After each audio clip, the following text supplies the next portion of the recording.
Nəinki Türk millətinin, bütün bəşəriyyətin başına gələn ən gözəl hadisə İslamdır. Peyğəmbərimiz əleyhissalatu vesselam bir hədis şərifində belə buyurur. Hədis belə başlayır. Akilur riba, sələm yemək. Ümumiyyətlə, dini mübini İslam bizləri halal yeməyə dəvət edir, halal qazanmağa dəvət edir, əmr edir və qarət, oğurluq, qəsb, istismar, aldatmaq kimi müftəxorluqdan bizləri çəkindirir. Bu minvalla insanların, nəinki müsəlmanların, bir müsəlmanların digər din mənsublarının da halal əməyini, zəhmətini faiz yolla əldə etməyə qadağan edir və buyurur ki, bilərək faiz yeyən və faiz yedirən, ona katiblik edən, vasitəçilik eləyən, bilərək ona şahidlik edən şəxslər.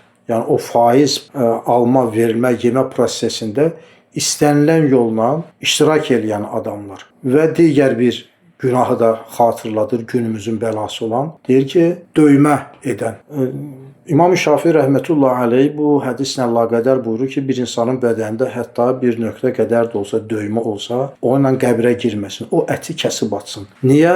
Çünki İslam dini əməlin indiki prosesini yox, gələcəkdə verəcək fəsadların da nəzərə alır. Məsəl üçün, bu günlər görürük ki, bütün bədənini döymələyir, dişlərini yonur, qulaqlarını uzadır, gözlərinə müxtəlif linzalar taxır, burnunu kəsir və o nə üçün ki, iti oxşamaq istəyirmiş. Özünə buynuzlar düzəltdirir, bədəninə, özünü şeytana oxşatmaq istəyir. İnsanın bədəni insanın ruhani halının göstəricisidir, kimliyinin göstəricisidir. Bir insanın şəxsiyyət vərəqəsi onun bədəninin göstəricisidir. O üstü yazılmış, çirklənmiş bir şəxsiyyət vərəqəsi ilə ciddi bir idarəyə gedib, bir iş görmək isə ondan qəbul eləməyəcəklər. İnsan da Allah-u Teala'nın yaratmış olduğu ən mükərrəm bir məxluqdur. Onu yaman günlərə salıb Cənab-ı Allahın huzuruna çıxmaq olmaz. Və gözəllik səbəbi ilə döymə etmək. Qadınlar məsəl üçün qaşlarını qırxırlar və yeni qaşlar düzəltiblər. Bunun kimi şeylər. Nə bunları edənlərə nə olacaq? Peyğəmbər əleyhissalam buyurur ki, "Məl'unun ala lisan Muhammed yevmel qiyamə."